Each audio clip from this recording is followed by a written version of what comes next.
Hi, and back again for more on Bram Stoker's Dracula. We are now at Chapter 7 and we will just continue and I will stop being scary. Or maybe I will be it for purpose. Well, here we go, Chapter 7. Cutting from the Daily Graph, 8th of August.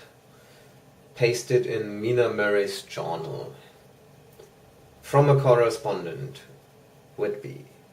One of the greatest and suddenest storms on record has just been experienced here, with results both strange and unique. The weather had been somewhat sultry, but not to any degree uncommon in the month of August. Saturday evening was as fine as ever was known, and the great body of holiday-makers set out yesterday for visits to Mulgrave Woods, Robin Hood's Bay, Rick Mill, Runswick, Staithe, and the various trips in the neighbourhood of Whitby. The steamers Emma and Scarborough made excursions along the coast, and there was an unusual amount of tripping both to and from Whitby. The gossips who frequent the Eastcliff churchyard and from that commanding eminence watch the wide sweep of sea visible to the north and east, called attention to a sudden show of mares' tails. High in the sky to the northwest, the wind was then blowing from the southwest in the mild degree which in barometrical language is ranked number 2, light breeze. The coast guard on duty at once made report, and one old fisherman, who for more than half a century has kept watch on weather signs from the Eastcliff, foretold in emphatic manner the coming of a sudden storm. The approach of sunset was so very beautiful, so grand in its masses of splendidly coloured clouds, that there was quite an assemblage on the walk along the cliff in the old churchyard to enjoy the beauty. Before the sun dipped below, the black mass of Kettleness, standing boldly athwart the western sky, its downward way was marked by mirrored clouds of every sunset colour, flame, purple, pink, green, violet, and all the tints of gold, with here and there masses not large, but seemingly of absolute blackness, in all sorts of shapes, as well outlined as colossal silhouettes. The experience was not lost on the painters, and doubtless some of the sketches of the prelude to the great storm will grace the R.A. and R.I. walls in May next. More than one captain made up his mind then and there that his cobble or his mule, as they term the different classes of boats, would remain in the harbour till the storm had passed. The wind fell away entirely during the evening, and at midnight there was a dead calm, a sultry heat, and that prevailing intensity which, on the approach of thunder, affects persons of a sensitive nature. There were but few lights in sight at sea, for even the coasting steamers, which usually hug the shore so closely, kept well to seaward, and but few fishing boats were in sight. The only sail noticeable was a foreign schooner with all sails set, which was seemingly going westwards. The foolhardiness of ignorance of her officers was a prolific theme for comment while she remained in sight, and efforts were made to signal her to reduce sail in face of her danger. Before the night shut down she was seen with sails idly flapping as she gently rolled on the undulating swell of the sea, as idle as a painted ship upon a painted ocean. Shortly before 10 o'clock, the stillness of the air grew quite oppressive, and the silence was so marked that the bleating of a ship inland or the barking of a dog in the town was distinctly heard, and the band on the pier, with its lovely French air, was like a discord in the great harmony of nature's silence. A little after midnight came a strange sound from over the sea, and high overhead the air began to carry a strange, faint, hollow booming. Then, without warning, the tempest broke, with a rapidity which, at the time, seemed incredible, and even afterwards is impossible to realize. The whole aspect of nature at once became convulsed. The waves rose in growing fury, each overtopping its fellow, till in a very few minutes the lately glassy sea was like a roaring and devouring monster. White-crested waves beat madly on the level sands and rushed up the shelving cliffs. Others broke over the piers, and with their spume swept the lanterns of the lighthouses, which rise from the end of either pier of Whitby Harbour. The wind roared like thunder, and blew with such force that it was with difficulty that even strong men kept their feet, or clung with grim clasp to the iron stanchions. It was found necessary to clear the entire piers from the mass of onlookers, or else the fatalities of the night would have been increased manifold.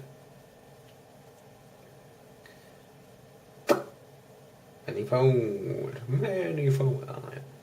To add to the difficulties and dangers of this time, masses of sea fog came drifting inland, white, wet clouds which swept by in ghostly effort of imagination to think that the spirits of those lost at sea were touching their living brethren with the clammy hands of death, and many a one shuddered as the wreaths of sea mist swept by.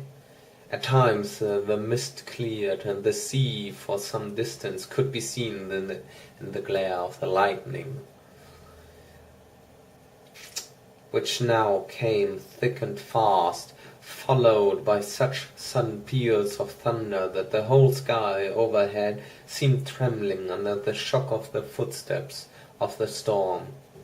Some of the scenes thus revealed were of immeasurable grandeur and of absorbing interest. The sea, running mountains high, threw skywards with each wave mighty masses of white foam, which the tempest seemed to snatch at and whirl away into space.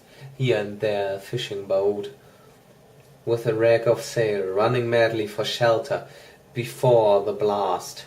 Now and again the white wings of a storm-tossed seabird. On the summit of the east cliff the new searchlight was ready for experiment, but had not yet been tried.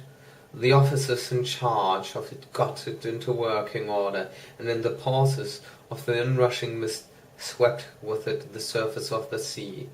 Once or twice its service was most effective, as when a fishing boat with gunwale under water rushed into the harbour, able by the guidance of the sheltering light to avoid the danger of dashing against the piers. As each boat achieved the safety of the port, there was a shout of joy from the mass of people on shore, a shout which for a moment seemed to cleave the gale and was then swept away in its rush. Before long the searchlight discovered some distance away a schooner with all sails set, apparently the same vessel which had been noticed earlier in the evening. The wind had by this time backed to the east, and there was a shudder amongst the watchers on the cliff as they realized the terrible danger in which she now was. Between her and the port, by the great flat reef, on which so many good ships have from time to time suffered, and with the wind blowing from its present quarter, it would be quite impossible that she should fetch the entrance of the harbour. It was now nearly the hour of high tide, but the waves were so great that in their throes the shallows of the shore were almost visible, and the schooner with all sails set was rushing with such speed that, in the words of one old salt, she must fetch up somewhere, if it was only in hell. And then came another rush of sea fog, greater than any hitherto, a mass of dank mist, which seemed to close on all things like a grey pall, and left available to man only the organ of hearing, for the roar of the tempest and the crash of thunder and the booming of the mighty bellows came through the damp oblivion even louder than before. The rays of the searchlight were kept fixed on the harbour mouth across the east pier, where the shock was expected, and men waited breathless. The wind suddenly shifted to the northeast, and the remnant of the sea fog melted in the blast, and then, mirabile dictu, between the piers, leaping from wave to wave as it rushed at headlong speed, swept the strange schooner before the blast with all sails set, and gained the safety of the harbour. The searchlight followed her, and a shudder ran through all who saw her, for lashed to the helm was a corpse with dropping head, which swung horribly to and fro at each motion of the ship. No other form could be seen on deck at all. A great awe came on all as they realized that the ship, as if by a miracle, had found the harbour, unsteered save by the hand of a dead man. However, all took place more quickly than it takes to write these words. The schooner paused not, but rushing across the harbour, pitched herself on the accumulation of sand and gravel, washed by many tides and many storms, into the southeast corner of the pier, jutting under the east cliff, known locally as Tate Hill Pier. There was, of course, a considerable concussion as the vessel drove up on the sand heap. Every spar, rope and stay was strained, and some of the top hamper came crashing down. But strangest of all, the very instant the shore was touched, an immense dog sprang up on deck from below as if shot up by the concussion, and running forward, jumped from the bow onto the sand, making straight for the steep cliff where the churchyard hangs over the laneway to the east pier so steeply that some of the flat tombstones, thrustines or throwstones as they call them in the Whitby vernacular, actually project over when the sustaining cliff has fallen away. It disappeared in the darkness, which seemed intensified just beyond the focus of the searchlight. It so happened that there was no one at the moment on Tate Hill Pier, as all those whose houses are in close proximity were either in bed or were out on the heights above. Thus the coast guard on duty on the eastern side of the harbour, who at once ran down to the little pier, was the first to climb on board. The men working the searchlight, after scouring the entrance of the harbour without seeing anything, then turned the light on the derelict and kept it there. The coast guard ran aft, and when he came beside the wheel, bent over to examine it and recalled at once as though under some sudden emotion. This seemed to pique the general curiosity, and quite a number of people began to run. It is a good way round from the west cliff by the drawbridge to Tate Hill Pier, but your correspondent is a fairly good runner and came well ahead of the crowd. When I arrived, however, I found already assembled on the pier a crowd whom the coast guard and police refused to allow to come on board. By the courtesy of the chief boatman, I was, as your correspondent, permitted to climb on the deck. and was one of a small group who saw the dead seaman, whilst actually lashed onto the wheel. It was no wonder that the Coast Guard was surprised or even awed, for not often can such a sight have been seen.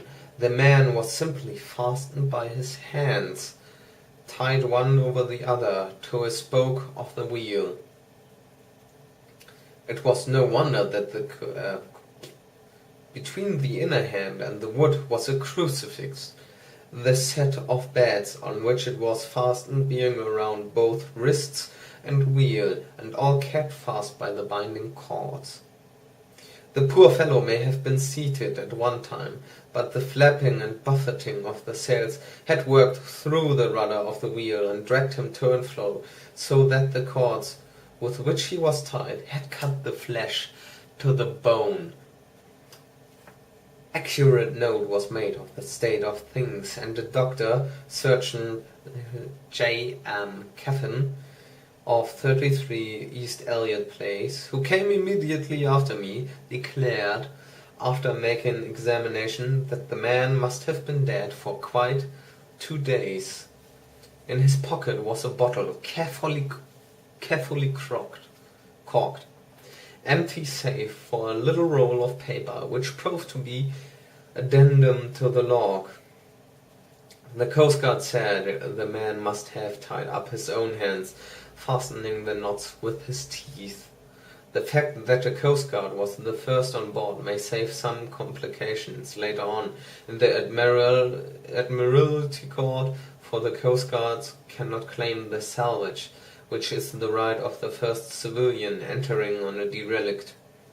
Already, however, the legal tongues are wagging, and one young law student is loudly asserting that the rights of the owner are already completely sacrificed, his property being held in contravention of the statutes of Maine, since the tiller, as emblemship, if not proof of delegated possession, is held in a dead hand. It is needless to say that the dead steersman has been reverently removed from the place where he held his honourable watch and ward till death. A steadfastness as noble as that of the young Casabianca, and placed in the mortuary await inquest. Already the sudden storm is passing, and its fierceness is abating. The crowds are scattering homewards, and the sky is beginning to redden over the Yorkshire wolds. I shall send in time for your next issue, Father. I shall send in time for your next issue further details of the derelict ship, which found her way so miraculously into harbour in the storm.